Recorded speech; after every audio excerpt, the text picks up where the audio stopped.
Jésus-Christ est Seigneur. Jésus-Christ est Seigneur. Il est le Dieu qui sauve, qui délivre, qui guérit, qui bénit. Il est le Dieu qui délivre. Tu peux sortir de ta situation si tu crois. Jésus-Christ est Seigneur. Jésus-Christ est Seigneur. Tu peux le contacter au 0032 472 22 94 58 ou en français belge 0032 472 22 94 58. Les aveugles voient, les seigneurs opèrent des choses qui sont surnaturelles. Ils délivrent par la puissance de la parole. Les ulcères sont guéris. Ils délivrent par la puissance de la parole. Il envoie sa parole et sa parole guérit. Les mioués parlent. Le Seigneur délivre même des mioués.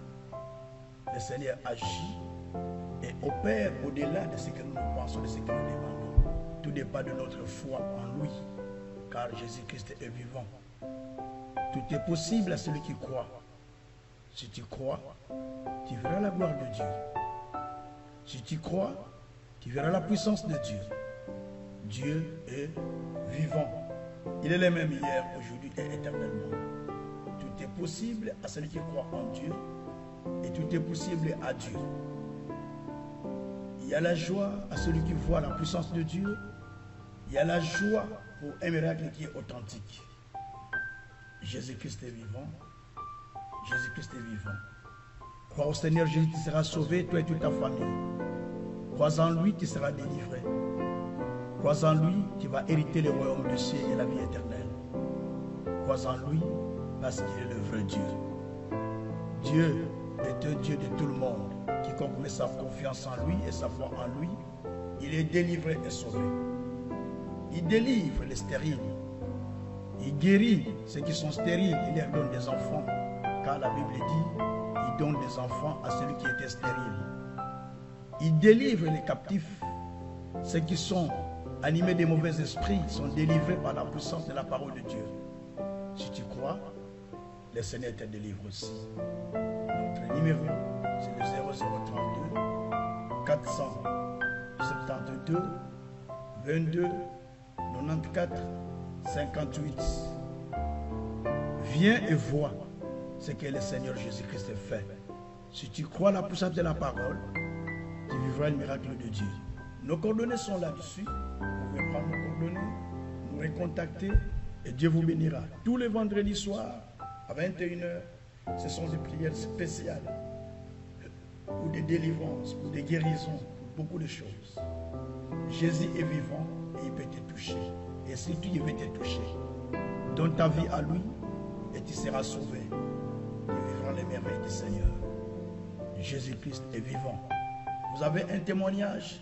Envoie-nous vos témoignages, envoyez-nous votre témoignage. Nous allons en partager avec d'autres personnes qui pourront être sauvées. Vous voulez suivre nos formations? C'est l'école biblique, ou écrivez-nous pardon, et nous pourrons facilement vous recontacter et vous communiquer le programme de nos cours bibliques, de la formation biblique. Dieu est vivant, Dieu est réel. Nous sommes au temps où le ciel est déjà ouvert pour accorder à ceux qui ont la foi, la puissance, la sagesse, l'intelligence, ainsi que la bénédiction de l'Éternel. Quand le ciel s'ouvre, il y a le salut, il y a la délivrance, il y a la bénédiction et il y a la révélation. 4 choses qui se manifestent. C'est pourquoi vous avez intérêt de vous attacher à Jésus-Christ pour que vous soyez sauvés, pour que vous puissiez avoir la vie éternelle, que vous puissiez jurer un jour ensemble avec Christ dans les airs, glorifier et témoigner le nom de notre grand Dieu. Car Jésus-Christ est vivant. Il a donné sa vie pour vous et pour moi. Donnez votre vie entière à Jésus, il vous sauvera, il vous bénira. Que Dieu vous bénisse.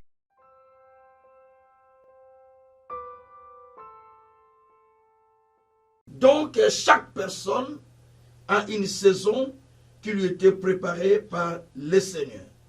Parce que l'homme de foi est devant les questionnements à propos de sa vie, à propos de sa destinée.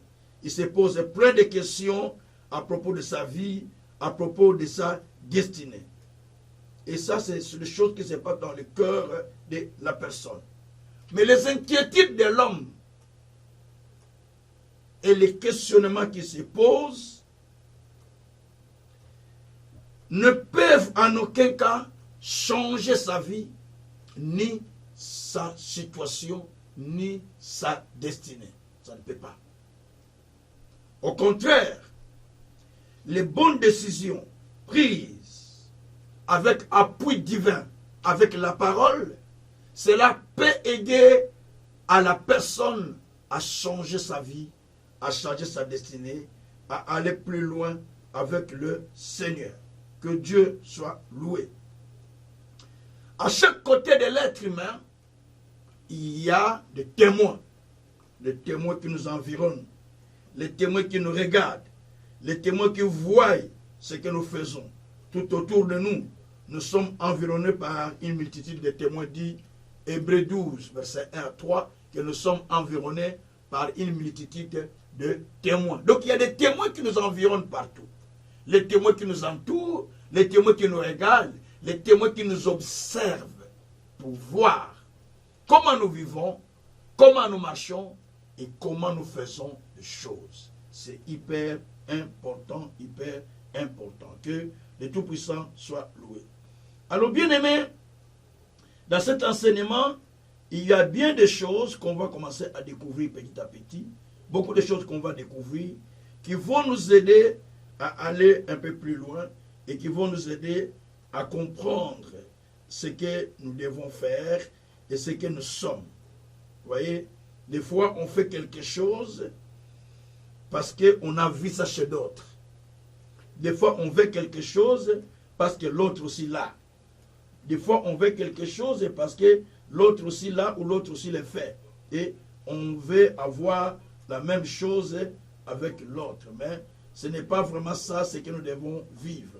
Mais le Seigneur a pour chacun un plan qu'il a conçu, un plan qu'il a préparé, qui doit devoir se réaliser dans la vie de chacun de nous. Et cela est hyper important. Quand vous comprenez ça, vous n'allez plus vous casser la tête, vous n'allez plus vous questionner beaucoup, vous poser beaucoup de questions. Bien au contraire, vous allez demeurer dans la parole de Dieu, vous allez demeurer dans ce que Dieu dit et vous allez plus demeurer dans ce qui est préparé pour vous au lieu de se poser beaucoup de questions à propos de ce que les autres sont devenus. Donc cela est un signe qui montre que nous n'avons pas confiance à notre Dieu qui nous a appelés ou à notre Dieu qui nous a choisis. Que le Tout-Puissant soit loué.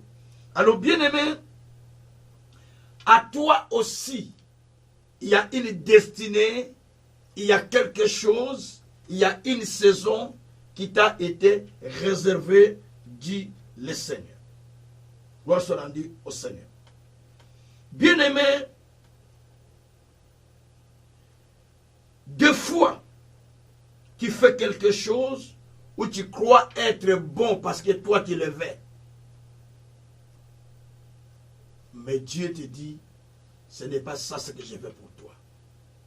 Des fois, on fait la prière, on demande quelque chose sur lequel on tient. Mais des fois, Dieu ne veut pas cela pour toi.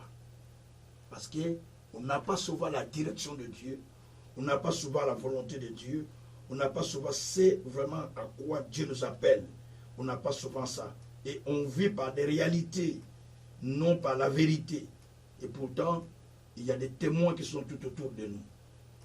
Quelque part, tu peux faire une chose, tu te dis, on ne me voit pas. Mais alors qu'il y a quelqu'un qui est derrière, qui est en train de te voir, ce que tu es en train de faire. Et ça, que toi, il y avait quelqu'un qui me regardait, qui voyait ce que je faisais derrière moi. Gloire soit rendue au Seigneur. Notre grand défi, ce n'est pas ce qui se tient devant nous. Ce n'est pas comment nous souffrons, ce n'est pas comment nous allons nous en sortir. Mais notre grand défi qui se tient devant nous, c'est ce que nous devons devenir. Merci Seigneur. Notre grand défi, c'est ce que nous devons devenir. Ce que nous sommes et ce que nous devons devenir. Par rapport à ces témoins qui nous regardent. Par rapport aux gens qui nous voient. Par rapport aux gens qui nous entourent. Et ça, c'est très dangereux. C'est là où il y a des problèmes. Donc, les grands défis que vous avez dans la vie, ce n'est pas les difficultés que vous avez aujourd'hui. Ce ne sont pas les problèmes que vous avez. Mais la façon dont vous cherchez à trouver des solutions pour ces problèmes. La façon dont vous regardez ceux qui sont autour de vous. Cela est un élément capital. Tantôt, tu peux regarder quelqu'un qui est à côté de vous. Tu te dis, ah, si j'étais comme un tel. Si j'avais comme celui-là. Si j'avais resté comme un tel. Si j'avais eu ça comme un tel.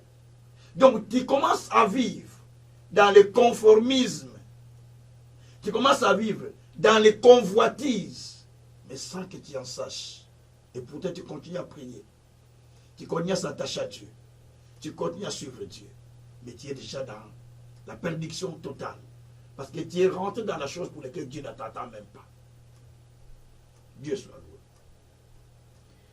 Alors, bien aimé, l'homme est un facteur déterminant de sa propre vie.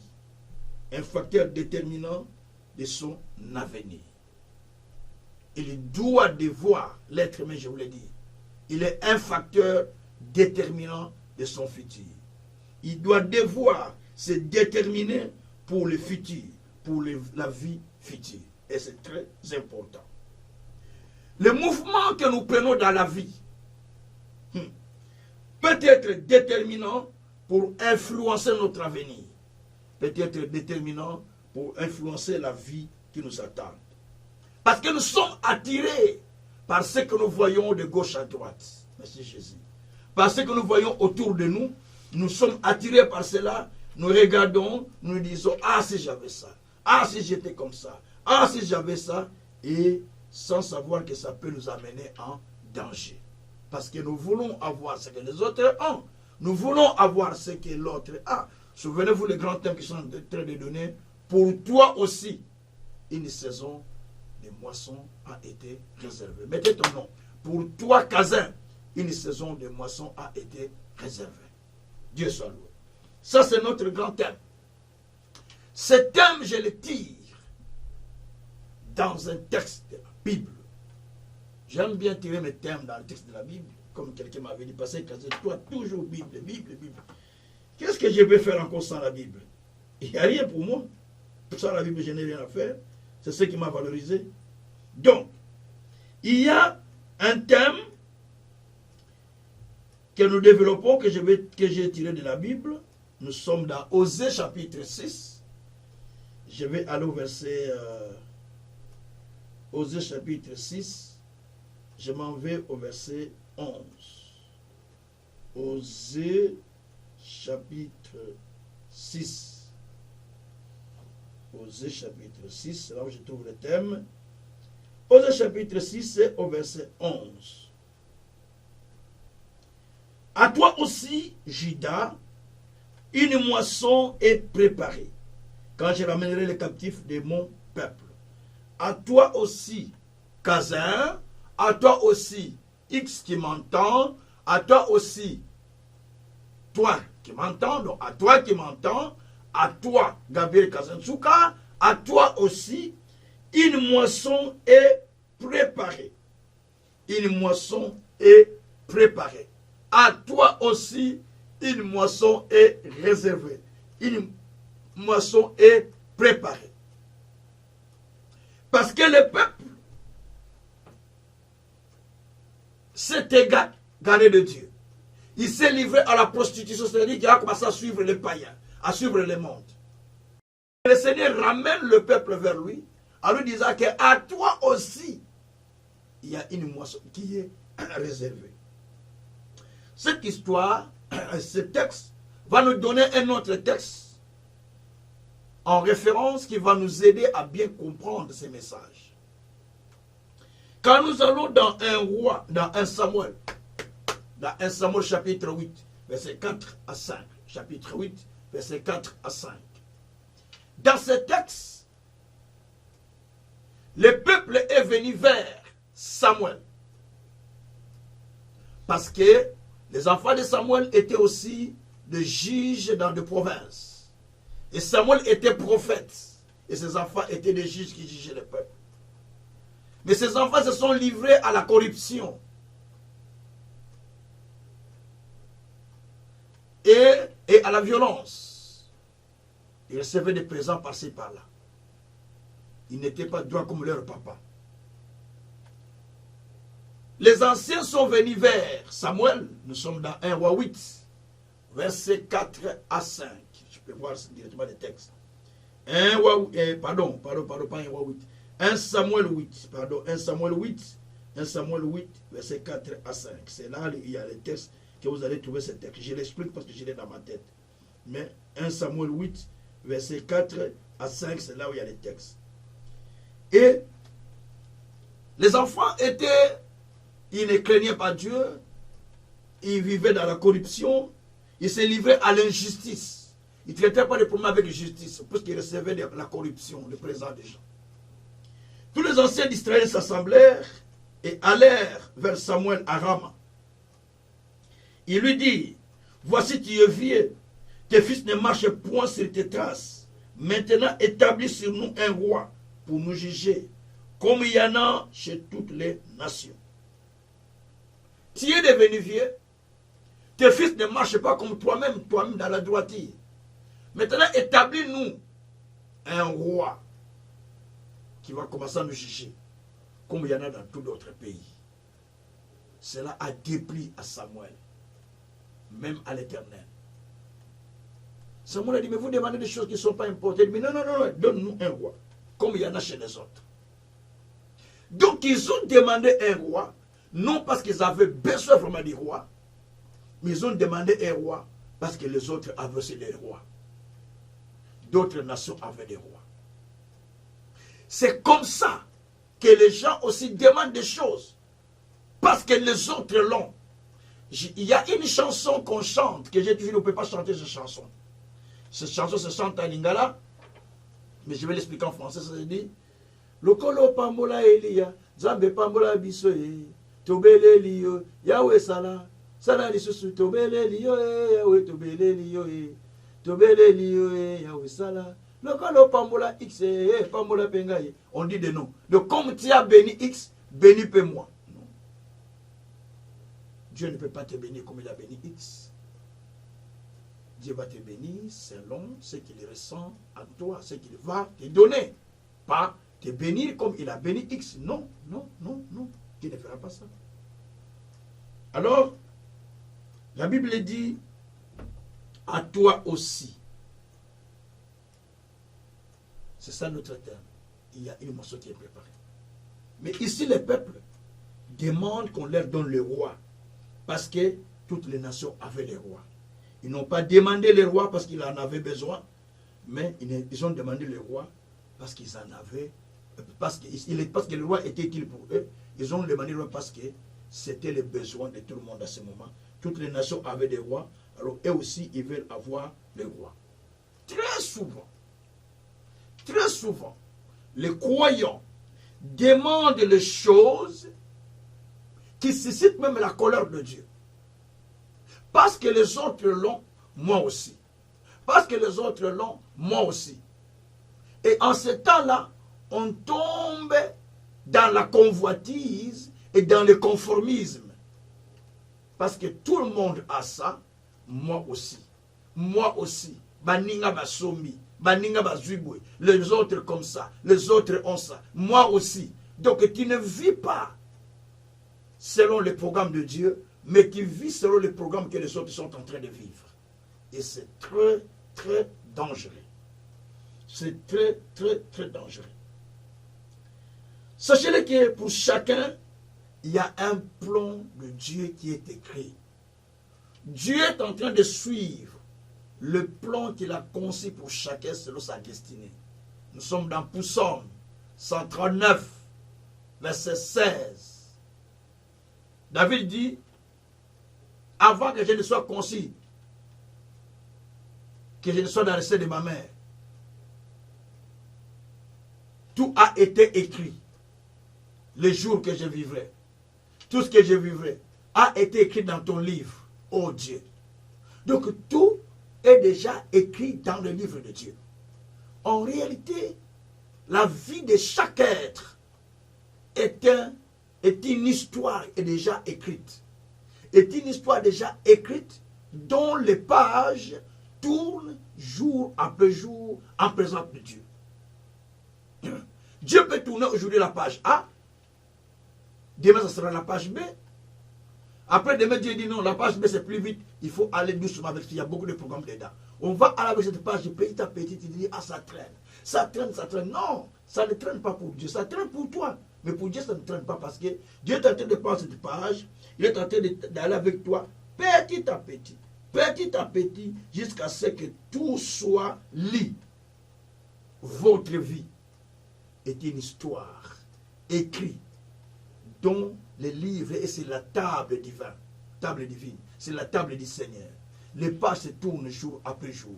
Dieu tourne les pages. Chaque jour, il y a des pages qui se tournent. Mais il va à son rythme. Mais il y a des gens qui sautent. La première page n'a pas fini d'être lue. Il veut avoir 4e, 5e, 6e, 7e. Et c'est devenu express. C'est ce qui séduit les gens et ce qui détruit les gens. En fait, si tu vis dans une forêt toi seul, il n'y a personne. Un, il te sera difficile de faire des péchés. Suivez-moi bien. Deux, tu n'auras pas les idées que vous voyez aujourd'hui. Les autres ont ça. Parce que tu vis dans la forêt tout seul. Une personne qui vit au village, une personne qui vit en ville, le grand péché, c'est celui qui vit en ville. Pas celui qui vit au village. Parce que celui qui vit au village, il ne voit pas beaucoup de monde. Il est au village, tout seul.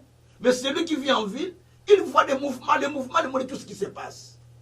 Et ce mouvement entre en lui, ça lui attire à aller loin, ça lui attire à faire des choses.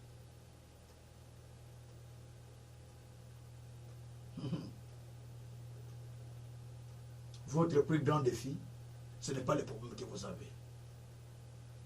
Mais votre plus grand défi, c'est de résister à tout ce que vous voyez autour de vous, qui vous influence, qui vous balance, qui tourne vos têtes, qui tourne votre tête, qui tourne vos idées.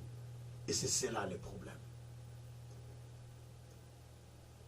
Ça vous fait croire que vous n'avez pas une saison pour vous. Ça vous fait croire que vous n'avez pas votre saison à vous. Et vous ratez votre saison.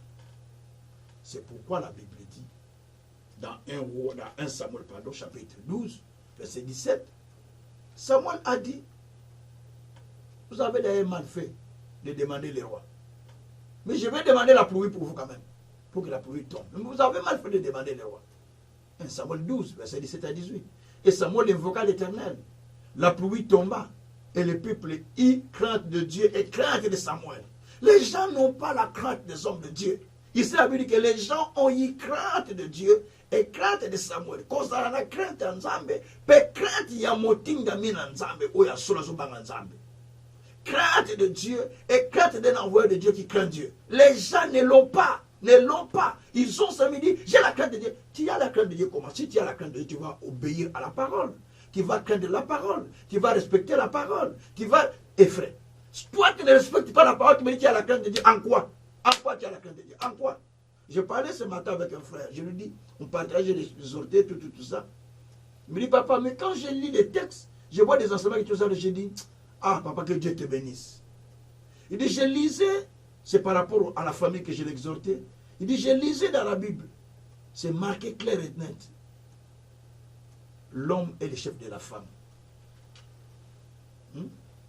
Ephésiens 5, non? Verset 23. C'est écrit. La femme aussi, l'homme aussi doit aimer la femme. C'est écrit noir sur blanc. Mais si nous n'acceptons pas d'abord que l'homme est le chef de la femme, est-ce que comment vous allez dire que vous craignez Dieu? Impossible, parce que vous allez faire ce que vous voulez. Impossible, impossible. Impossible. Donc il y a beaucoup de choses des fois que les gens lisent, ils lisent ce qui leur plaît. Et ce qui ne leur plaît pas, ils les laissent. Et quand ils écoutent la parole, ils cherchent à voir qu'est-ce qui peut toucher, qu'est-ce qui concerne l'autre, mais qui ne les concerne pas lui-même. Ce n'est pas une bonne façon d'écouter la parole. Si tu écoutes la parole pour voir ce qui touche l'autre, mais ça ne te touche pas toi-même, sache que tu es dans une fausse direction par rapport à la parole. Que Dieu soit loué. Donc, Samuel a dit dans 1 Samuel 12, verset 17, il dit, il faut savoir la saison à laquelle nous sommes. Je vais invoquer le Seigneur qu'il envoie la pluie. Qu'il vous envoie la pluie. Et au contraire, la saison, c'était la saison de la moisson. Mais il demandait le roi. Au temps de la saison de la moisson, il demandait le roi. Tu peux demander quelque chose à la saison qui n'est pas la bonne saison pour la chose. Dieu aussi peut te le donner, mais à tort. Il te donne la chose à tort.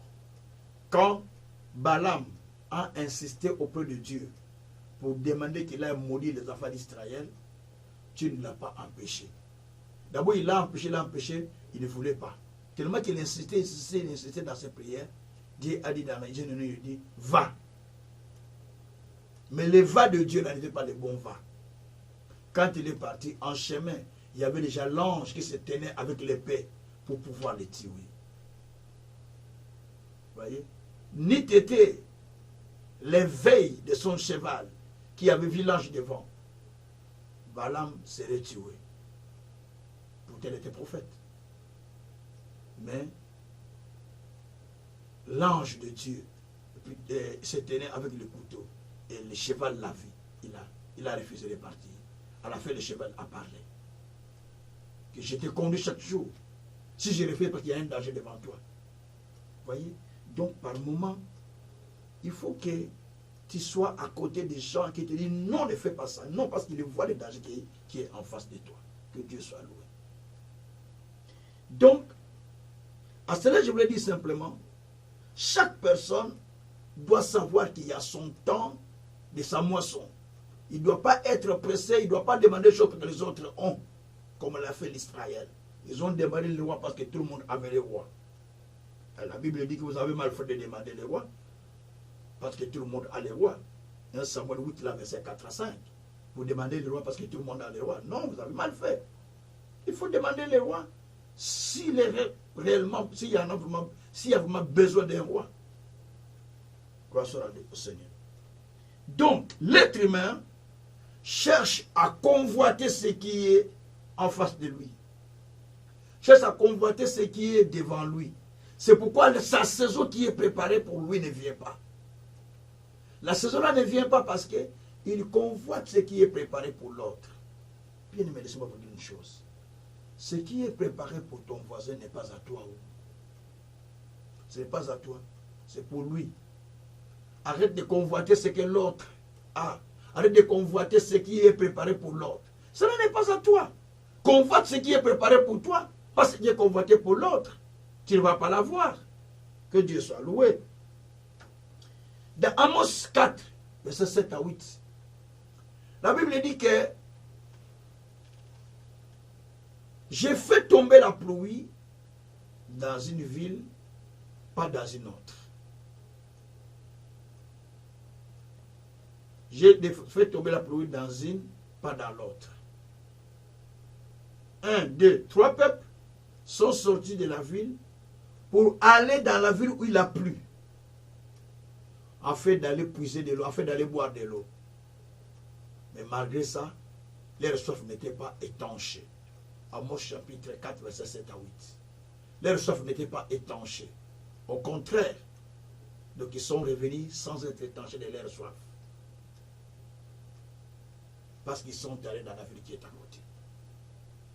Chercher de l'eau. Écoutez-moi bien.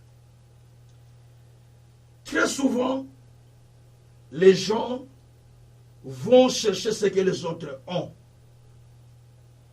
Nous voulons aller de l'autre côté, parce que chez eux, il y en a. Chez eux, il y en a. En fait, ce qui influence la vie d'une personne, c'est ce qu'il voit chez les autres.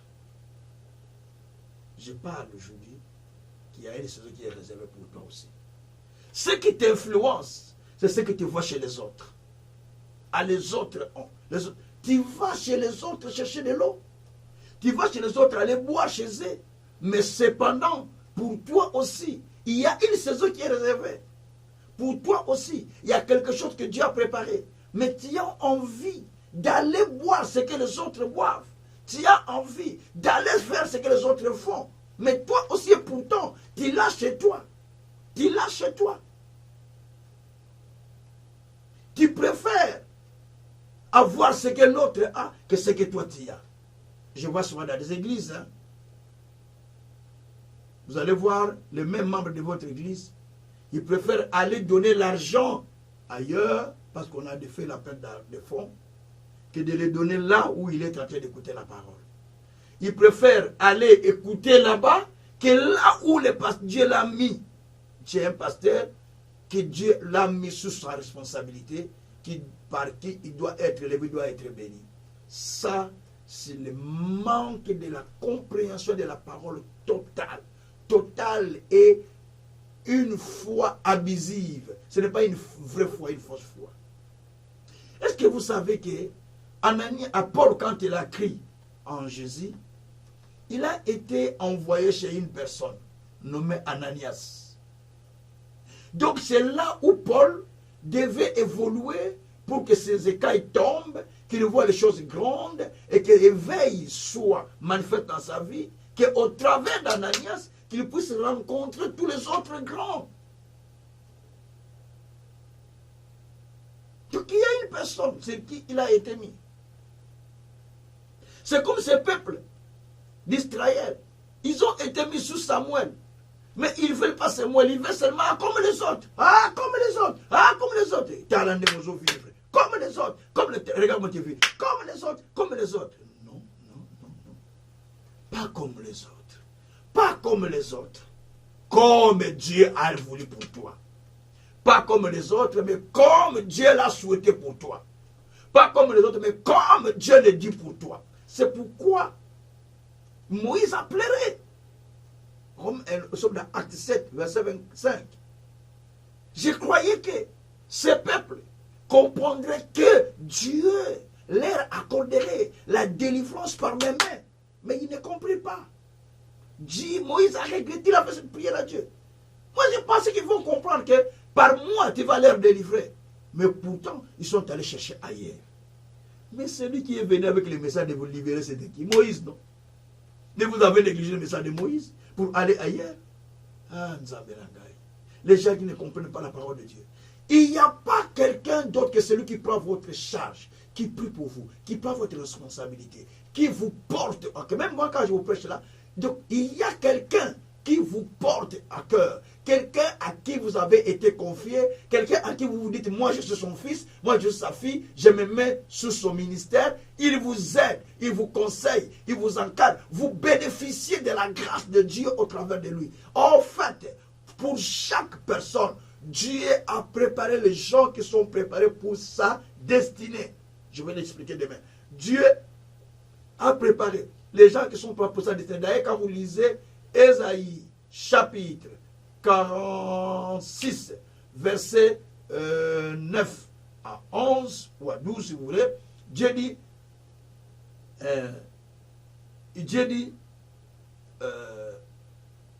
mes desseins subsistent. J'annonce des choses qui doivent arriver. Mes desseins subsistent.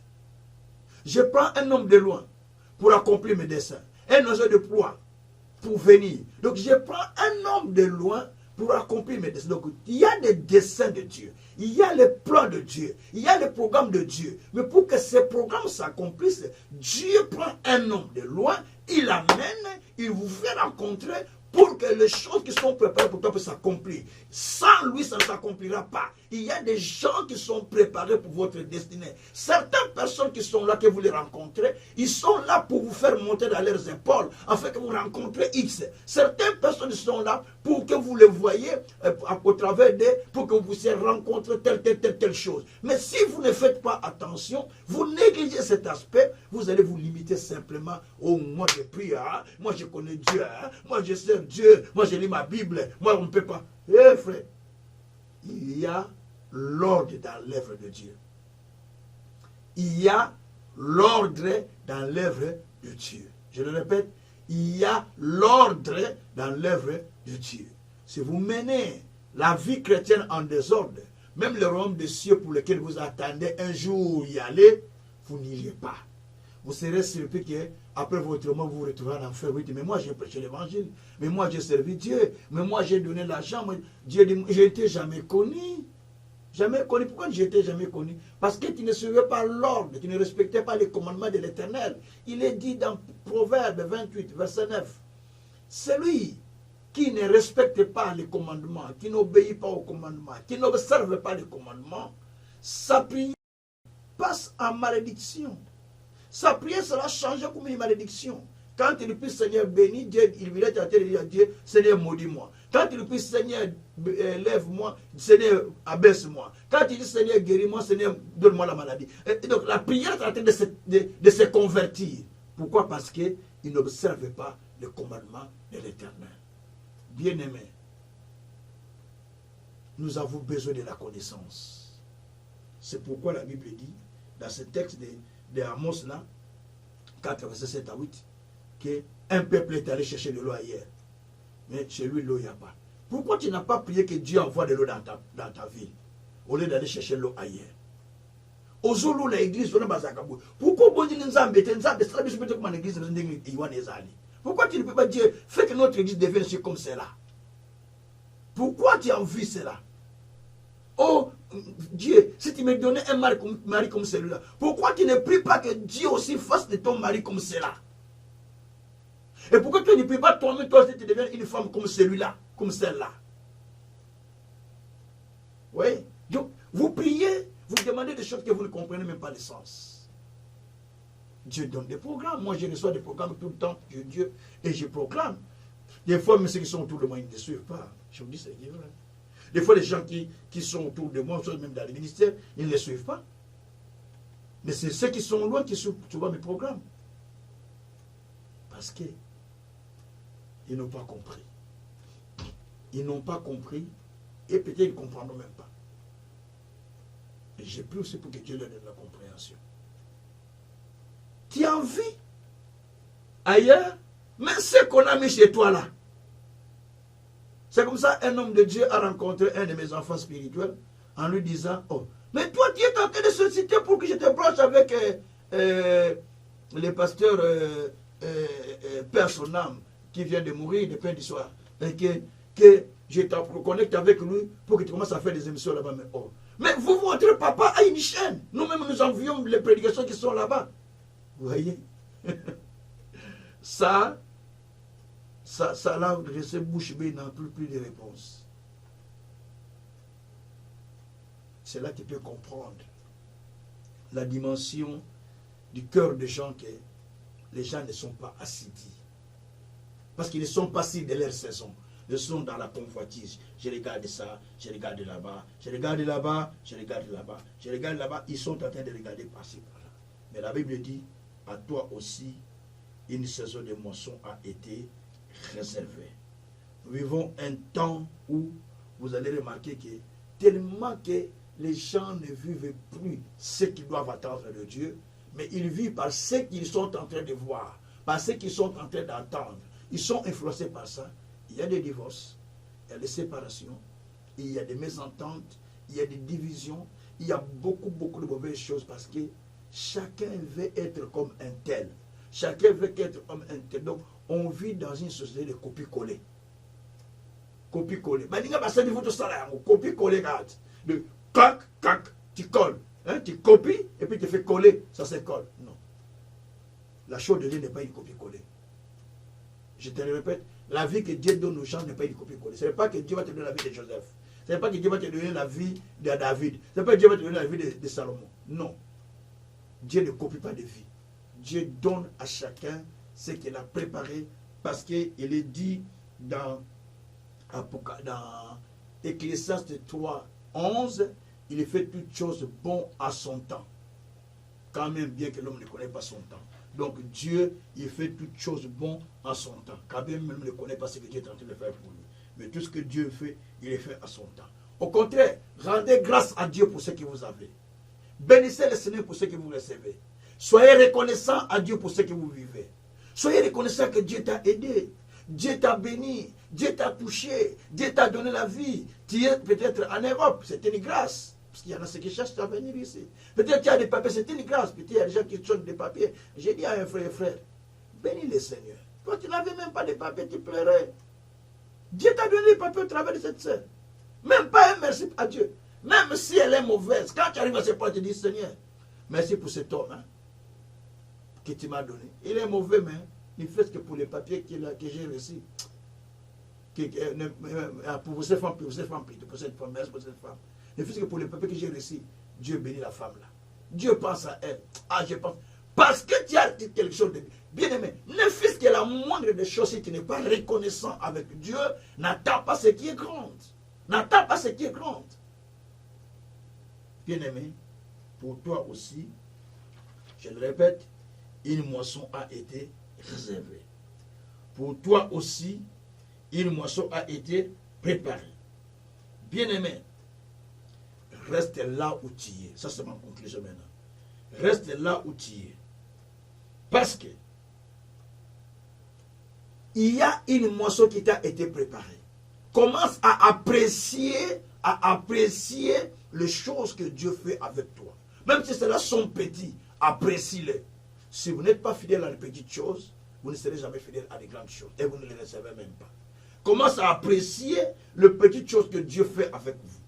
Et quand vous allez commencer à apprécier ça, vous allez commencer à dire, Seigneur, merci pour ce que tu m'as donné, merci pour ce que tu as fait. Les restes viendront sans faute. Mais commencez d'abord à apprécier. Commencez d'abord à apprécier ce que Dieu est en train de faire avec vous. Et le reste, vous allez bénir Dieu. Ça viendra dans votre vie. Vous glorifierez le nom de l'Éternel Tout-Puissant. C'est pourquoi la Bible dit, pour toi aussi, il y a une saison qui est réservée. Une saison de la moisson qui est réservée ou qui est préparée. La seule chose à faire, ayez l'espérance qu'il y a une saison qui est réservée. Ayez la foi en Dieu dans la parole. La foi vous amène à être stable. Ayez la patience. Ayez l'acidité. L'acidité à la vérité. Parce qu'on peut avoir la foi, mais on manque l'acidité. C'est un élément très important. Je vais en parler peut-être au cours de cet enseignement. L'acidité dans ce que Dieu vous a dit. Donc la Bible dit dans Ésaïe 26, verset 1 à 3, à celui qui est ferme à ses résolutions, Dieu lui rassure la paix. Il lui rassure la paix. D'autres versions disent, à celui qui est assidu dans ses décisions, Dieu lui procure la tranquillité, lui procure la prospérité. Il y a une version qui dit comme ça. Je vois Martin, je vais chercher. Donc, à celui qui est assidu dans la vérité qu'il a entendue, soit assidu dans la vérité. Vous êtes balancé, ballotté de tous côtés, agité, parce que vous regardez à côté. Parce que vous regardez beaucoup de choses. Mais si vous regardez à Christ, vous regardez à ce qui vous a été dit, ça ne va pas vous effrayer ce que vous voyez, parce que vous êtes sûr de ce qui vous a été dit. Hey, j'ai béni Dieu. Je n'ai pas cette vie-là d'être ballotté. Parce que je regarde ce qui m'a été dit. Je ne me presse pas de chercher des relations, non. Ça, c'est une grâce que Dieu m'a fait. Je les reçois facilement. Même des autorités dans n'importe quel pays. Mais la seule chose que je fais, je reste, j'attends mon temps. Parce que Dieu fait toutes choses bonnes à son temps. Ecclésiaste 3:11. Je n'ai pas besoin de m'agiter. Dieu fait toutes choses bonnes à son temps. Jérémie 5, 25, 24, il a réservé les semaines destinées à la moisson. Il m'a réservé les semaines destinées à la moisson. Donc, il y a des semaines qui nous sont préparées pour la moisson. Il y a les temps qui nous sont préparés pour la moisson. Si tu crois à cela, je te dis que toi aussi, il y a des temps qui te sont préparés à la moisson. Voilà un autre terme. À toi aussi. Il y a une moisson qui t'est préparée. Une saison de la moisson qui t'a été préparée. Voilà mon message là où c'est terminé. Puisque Dieu fait toutes choses à son temps. Et Dieu fait toutes choses bonnes. Et Dieu fait tout pour un but. Proverbe 16, verset 4. Donc, sache que si tu vis, si tu traverses ce que tu traverses, la vie que tu mènes, les défis qui sont devant toi, les choses que tu es en train de vivre, sache que ça passe. Et ça passera toujours. Parce qu'il y a une saison qui t'a été réservée à la moisson. Une saison de moisson veut dire une saison où Dieu te visite à moissonner. Une saison où tu es en train de moissonner les choses que toi tu as semées. Tu es en train de moissonner là où tu as semé. Tu as semé des prières, tu as semé la foi, tu as semé la paix, tu as semé la patience, tu as semé l'assiduité dans la parole. Tu as semé tout cela. Dieu dit, l'heure est venue où je dois te donner ta moisson. Voilà mon message en ce jour. Bien-aimé, aujourd'hui, j'aimerais bien simplement vous amener dans une prière. Cette prière, c'est une prière où on se répand de notre attitude, de notre comportement, de notre langage, de notre convoitise, de tout ce qu'on fait. Dieu dit, pour toi aussi, il y a une moisson, ne t'agite pas. Parce que l'autre a, pour toi aussi, il y en a. Parce que l'autre s'est marié, pour toi aussi, il y en a.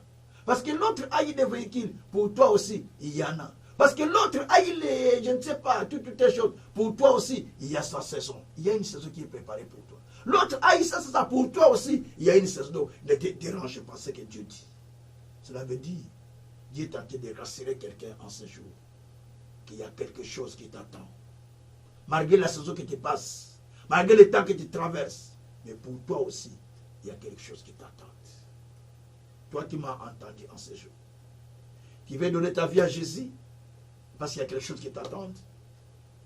Ou alors, tu priais Dieu, tu sers Dieu, tu t'engages à Dieu, mais tu as des inquiétudes, parce que tu vois les autres. Parce que tu vois les autres ce qu'ils sont. Et quand tu regardes, tu commences à regretter, tu fais des regrets. Ah, n'a pas regretté vraiment. Ah, je regrette. Je regrette l'Europe où je suis venu. Je regrette le mariage que j'ai eu. Eh frère, tu condamnes Dieu comme ça. Dieu ne savait pas quand il a donné ton mariage. Il t'a donné un mariage. Dieu ne savait pas quand il t'a amené en Europe. Dieu ne savait pas quand il t'a amené en Afrique, en Amérique. Tu commences à condamner. Ah, vraiment, si je savais. Ah, je savais. Eh frère, quel péché. Quel péché. C'est comme Dieu, tu n'étais mauvais. Il ne fallait pas me donner ça. Frère, tant que ça collait là, quand tu pleurais, tu priais Dieu, non? Maintenant, Dieu, quand il a répondu, tu dis que c'est mauvais. Parce que tu as vu ça. Ah! Ah! Attention. Attention. C'est pourquoi beaucoup de gens perdent ce qu'ils ont eu. Parce qu'ils ont déjà condamné Dieu eux-mêmes. Ah! Si j'étais comme... Donc ici, le peuple même a dit, donnez-nous un roi, nous ne voulons même plus. Donc vous ne voulez pas Samuel, vous voulez un roi. Samuel dit, vous allez voir ce que le roi va vous faire. Ok, moi je vais demander le roi. Attention. Attention. Dieu va te donner le roi, mais qu'est-ce qu'il va faire après toi? Vous connaissez l'histoire de Saül, ce qu'il a fait avec les enfants d'Israël. Bien-aimé, dans la vie, remerciez Dieu. Aujourd'hui, j'amène les gens à la repentance. Et ceux qui ont reçu Jésus, et ceux qui servent le Seigneur, et ceux qui prient, toujours, on a toujours manifesté les regrets. Ah, oh, si je savais. Oh, si on devait recommencer la vie. Oh, quand Dieu t'a donné ça, il ne savait pas que ça serait comme ça. Mais Dieu savait. Tout est écrit. C'est une histoire écrite. Mais la seule chose, toi, tu n'as pas compris qu'il y a une saison qui est préparée pour toi. Et comme tu n'as pas compris qu'il y a une saison, tu commences à vivre par des convoitises, par les choses extérieures, ça t'amène des problèmes, ça va compliquer ta vie avec beaucoup de situations, parce que tu n'as pas compris. Ça peut t'amener à la mort, hein? Parce que Dieu n'aime pas ça. C'est comme vous dites, Dieu, tu es mauvais, tu m'as donné ça, alors que Dieu t'a donné ce qui est meilleur. Yaya, passons à la repentance tous ensemble. Demandons pardon à Dieu. Prions le Seigneur. Alléluia. Éternel Dieu des armées, nous te demandons pardon parce que nous n'avons pas reconnu ton bras étendu qui s'était étendu sur nous. Nous nous sommes dit toujours, les autres ont, les autres ont fait ça, les autres ont fait ça, mais nous nous traînons seulement. Oh Dieu, nous avons chanté même des cantiques, bénis-nous comme un tel, bénis-nous comme un tel, alors que toi tu as un plan pour chacun. Éternel Dieu, nous venons à toi pour te demander pardon. Pardonne chacun de nous. Pardonne chacun de nous. Purifie-nous. Lave-nous par le sang de ton Fils qui est versé à la croix. Lave-nous, Seigneur. Nous sommes pécheurs. Nous avons fait des choses qui n'étaient pas vraiment, Seigneur, agréables à tes oreilles. Mais nous avons tellement parlé. Ta parole dit que nous serons justifiés par nos paroles et nous serons condamnés par nos paroles. Nos paroles nous condamnent, Seigneur, parce que nous avons dit des choses qui n'étaient pas agréables. Père, tu nous pardonnes. Père, tu nous purifies. Père, nous revenons encore à toi. Nous ne reprendrons plus à dire cela. Nous allons dire que tout ce que tu fais pour nous est toujours bon, car tu fais toutes choses bonnes à ton temps. Tu nous as délivrés comme un rêve. Tu nous as fait des choses comme un rêve. Mais nous n'avons jamais été reconnaissants. C'est comme Israël qui n'a pas été reconnaissant quand il a été délivré. Malgré ce que Dieu a dit, il continue toujours à regretter l'Égypte. Ah, l'Égypte là où nous venons. Ah, l'Égypte là où nous venons. Seigneur, cela a suscité ta colère. C'est comme que Dieu, toi, tu n'as pas fait quelque chose de bon pour eux. Ta colère était étendue sur eux. Jusqu'au point de les empêcher de rentrer à Canaan. En disant, vous ne rentrerez pas à Canaan. Seulement ceux qui ont moins de 20 ans. Éternel Dieu des armées. Ne sois pas comme ça avec nous. À cause de ta miséricorde. Et à cause du sang de ton Fils qui est versé à la croix. Pardonne-nous. Lave-nous. Purifie-nous nos péchés. Fais-nous grâce, Seigneur, d'être toujours avec toi. Et, Seigneur, d'apprécier ce que toi tu nous donnes. D'apprécier ce que toi tu nous paies, tu nous confies. Et nous allons glorifier le nom éternel. Béni soit-il le Dieu Tout-Puissant. Béni soit-il insondable. Par le nom puissant de notre Seigneur Jésus-Christ, nous disons gloire et louange à toi, notre Seigneur Jésus-Christ. Amen. Merci beaucoup pour cette parole qui vient de sortir. Que le Dieu très haut vous bénisse. Rendez-vous demain à 21h15. Vous pouvez partager cette parole avec d'autres personnes. Vous pouvez m'envoyer vos témoignages. Au bas du page, il y a déjà mes coordonnées. Vous pouvez m'envoyer vos témoignages. Et vous pouvez aussi, bien sûr, partager cette parole avec d'autres personnes. Afin que Dieu puisse aussi les sauver à leur tour. Soyez bénis en tout. Sachez qu'à toi aussi, ou à vous aussi, il y a une saison qui est réservée. Réjouissez-vous avec celui qui est dans sa saison. Mais pour vous, du moins, il y a aussi votre saison qui vous attend. Que ça ne devienne pas une convoitise. Mais que cela soit un sujet de joie pour l'autre qui est béni. Mais pas une convoitise. Que ça devienne une convoitise pour l'autre, ça devient mauvais. Que l'autre, ça lui a fait été comme ça, ça lui a été fait comme ça, et pas moi. Ça déjà qui tombe dans la convoitise, qui tombe dans les péchés, qui condamne Dieu, et ça te bloque complètement. Donc ne faites plus ça, repentez-vous, demandez pardon à Dieu, et donnez votre vie complètement à Jésus. Jésus sera là pour vous sauver. Que l'Éternel Dieu des armées que Dieu sert puisse vous bénir infiniment. Au nom de Jésus, nous disons Amen.